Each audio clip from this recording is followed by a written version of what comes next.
Assalamualaikum warahmatullahi wabarakatuh. Berjumpa lagi dengan saya. Gimana kabarnya teman-teman? Semoga teman-teman dalam kondisi yang sehat ya, semakin membaik dan terus membaik hingga menuju pulih ya. Amin ya robbal alamin.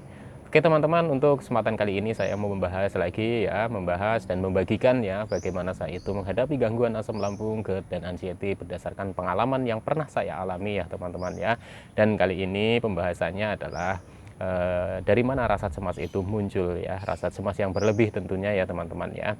Pertama adalah saya merasakan cemas berlebih itu dimulai dari sebelumnya itu saya itu mengalami banyaknya sensasi ya teman-teman, merasakan banyaknya sensasi ya.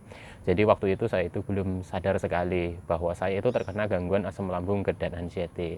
Yang setahu saya itu adalah meriang ya, meriang saja ya, meriang, tapi kok begitu hebatnya itu sensasi ya, begitu luar biasanya sensasi ya, rasa yang sungguh tidak enak sekali ya, dari ujung kaki sampai dengan ujung kepala ya teman-teman ya. Kadang tiba-tiba badan itu dingin, kadang seperti kebas, kesemutan ya dari kaki, terus kaki kadang itu gemeter ya, terus keringat dingin di kaki ya, ke lutut, persendian itu sakit ya teman-teman, linu-linu ya, terus nggak ada tenaga, lemes, ngos-ngosan, terus dada sesek, tenggorokannya itu mengganjal ya teman-teman ya, terus mata itu seperti kayak orang ngantuk terus ya, perih tapi tidak merah ya teman-teman ya, terus sayup terus, rasanya ingin tidur ya, belum lagi itu pusingnya, keliengan, sakit kepala itu senut-senut ya, belum lagi sempoyongannya teman-teman ya, belum lagi dari celekit-celekit di dada ya, di dada celekit-celekit sampai ke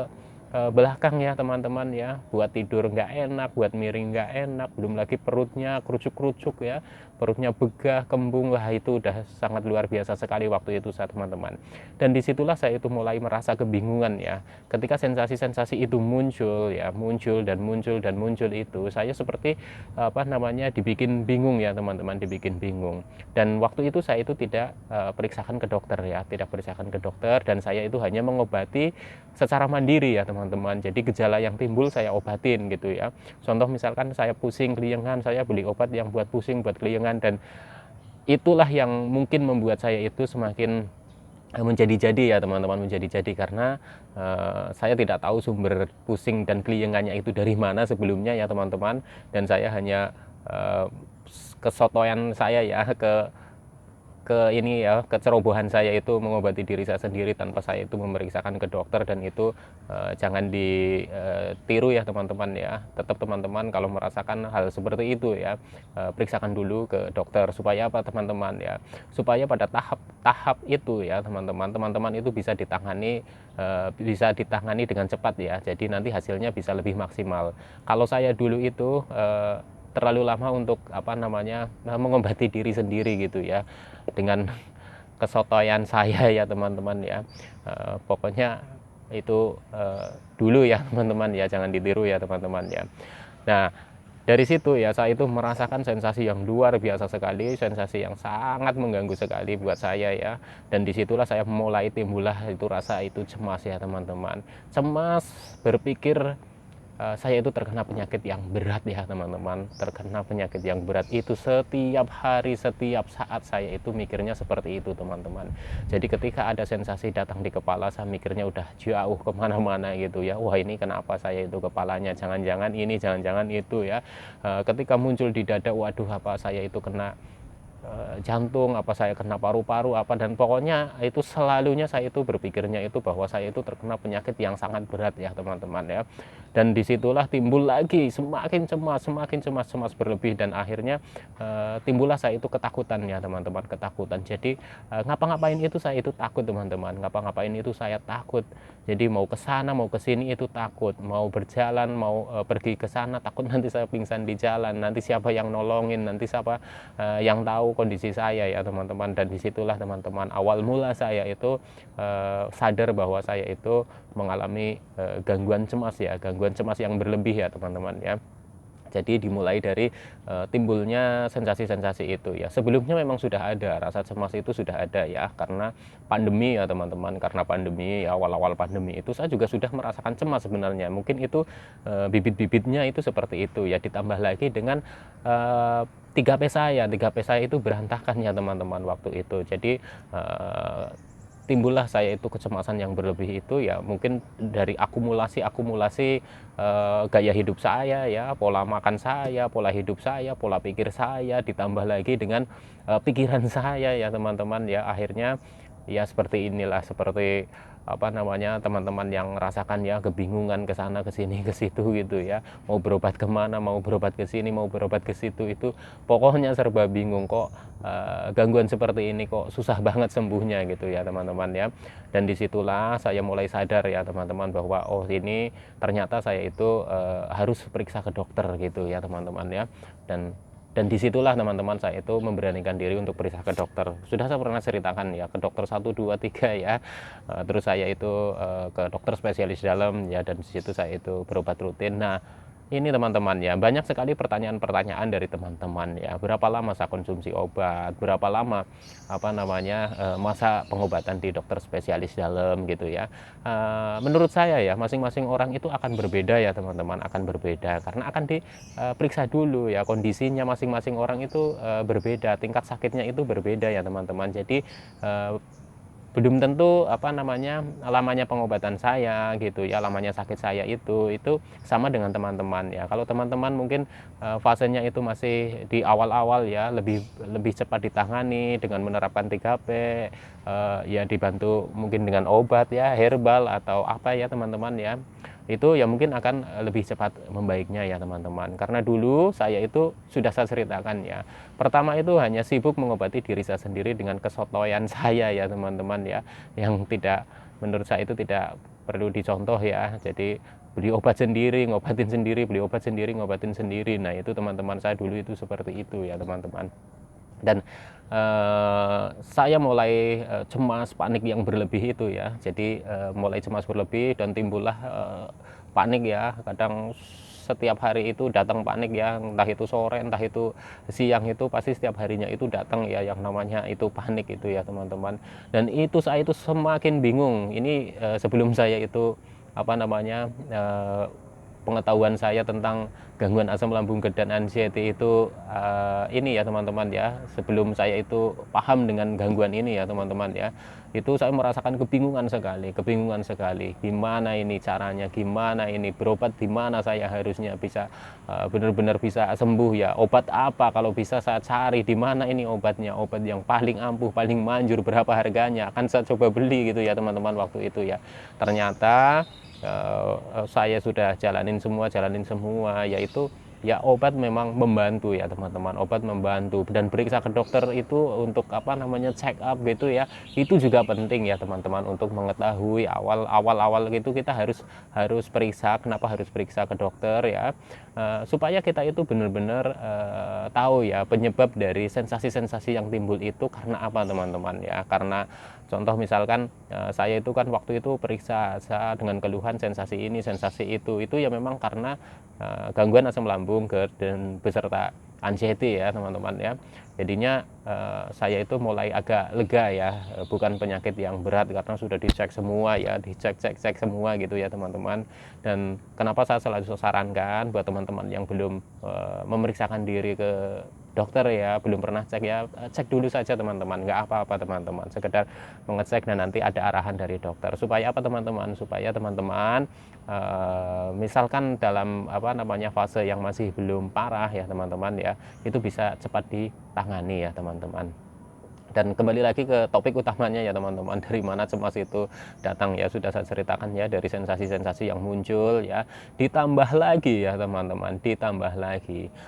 Kenapa kita itu selalu cemas ya, selalu cemas berlebih itu? Setiap ada perubahan atau setiap ada sesuatu yang berbeda pada tubuh kita itu selalu pikirkan ya teman-teman, kita selalu pikirkan. Dan itulah menurut saya itu waktu itu kenapa saya itu semakin bingung ya teman-teman, semakin bingung. Contoh misalkan saya itu merasakan apa namanya tenggorokan itu apa namanya ganjel gitu ya, saya berpikirnya wah ini jangan-jangan ada apa gitu di sini gitu ya, jangan-jangan ini ada apa. Terus ketika dada timbul lagi rasa apa itu, wah jangan-jangan ini. Nah itulah yang menambah kecemasan itu seperti itu, menambah kepikiran gitu ya teman-teman. Makanya kalau teman-teman sudah periksa ke dokter dan teman-teman itu apa namanya, sudah mengetahui ya, sudah mengetahui kalau teman-teman itu terkena gangguan asam lambung, GERD dan anxiety itu ya teman-teman. Nanti teman-teman itu akan lebih tenang. Karena apa teman-teman? Karena gangguan asam lambung, GERD dan anxiety ini itu ya, itu tidak berbahaya teman-teman ya, tidak berbahaya. Banyak mentor-mentor mengatakan bahwa gangguan asam lambung, GERD dan anxiety ini tidak berbahaya ya, bisa disembuhkan teman-teman ya. Teman-teman itu jangan putus asa gitu. Banyak sekali yang sudah sembuh dari gangguan asam lambung, GERD dan anxiety. Tentunya dengan apa teman-teman ya? Dengan kita itu ikutin ya saran-saran dari mentor-mentor ya, saran-saran dari orang-orang yang sudah pernah sembuh. Banyak metode-metode yang dipakai. Ada yang dengan berobat, terus disambi dengan 3P, ada yang dengan herbal ya, dengan hipnoterapi gitu ya, banyak macamnya ya teman-teman ya. Tapi kalau menurut saya ya, karena saya juga mengalaminya ya, berdasarkan pengalaman saya ya, pertama memang harus periksa dulu ya, cek dulu ke dokter supaya apa teman-teman, supaya jelas ya, supaya jelas kita itu memang sensasi-sensasi yang kita rasakan itu dari mana gitu ya. Kalau dari gangguan asam lambung, GERD dan anxiety, ketika ada tenggorokan itu mengganjal, kepala itu pening, puyeng terus setiap hari, terus dada itu kayak sesek kayak apa, nanti kita itu nggak berpikir yang aneh-aneh lagi teman-teman, dan itu akan mengurangi kecemasannya ya teman-teman ya. Jadi untuk teman-teman ya, tetap semangat teman-teman, tetap semangat. Banyak yang sudah sembuh dari gangguan asam lambung, GERD dan anxiety. Dan tentunya teman-teman, sembuhnya ini itu bukan sesuatu yang instan ya. Saya coba sampaikan lagi ke teman-teman bahwa ini perlu proses ya teman-teman, perlu proses perbaikan, perlu proses, banyak proses yang perlu kita jalani ya teman-teman. Tetap usaha teman-teman, tetap usaha ya. Banyak sekali yang harus kita jalani ya teman-teman. Intinya kita itu sabar ya, jangan putus asa teman-teman, jangan putus asa. Karena apa teman-teman? Karena gangguan asam lambung, GERD dan anxiety ini ya, itu perubahannya itu memang sedikit demi sedikit, sedikit demi sedikit ya teman-teman ya. Jadinya apa teman-teman? Mungkin banyak yang nggak sabar gitu, dan mungkin teman-teman itu banyak yang nggak merasa bahwa ada perbaikan, cuma teman-teman itu tidak menyadarinya ya teman-teman. Perubahannya memang sedikit demi sedikit, nggak langsung instan gitu. Wah, hari ini menerapkan 3P, nanti 3 hari langsung enak. Hari ini menerapkan pola ini, pola itu, nanti 3 hari enak. Kan nggak seperti itu teman-teman. Itu perlu proses teman-teman. Baik untuk pola makannya, saya sudah mantang, saya sudah menghindari makanan ini, kok masih seperti ini saja. Nah itu seperti itu ya teman-teman. Nah masalah pola makan, pantangan dan lain-lain itu ya, itu juga perlu proses teman-teman. Nggak 1-2 hari mantang terus langsung sembuh gitu, itu ya enggak teman-teman ya, perlu proses teman-teman ya. Makanya penting sekali teman-teman untuk menghadapi gangguan asam lambung, GERD dan anxiety ini dengan kesabaran. Karena saya merasakannya seperti itu dulu teman-teman. Saya itu merasakan itu nggak sabar, dan dengan nggak sabarnya saya itu justru saya itu semakin tertekan, semakin cemas, semakin panik, semakin kepikiran teman-teman. Setelah saya itu belajar ya, setelah saya itu belajar, coba lebih sabar lagi, coba lebih bersyukur lagi ya. Perubahan walaupun sedikit demi sedikit saya syukuri ya, saya nikmati ya teman-teman.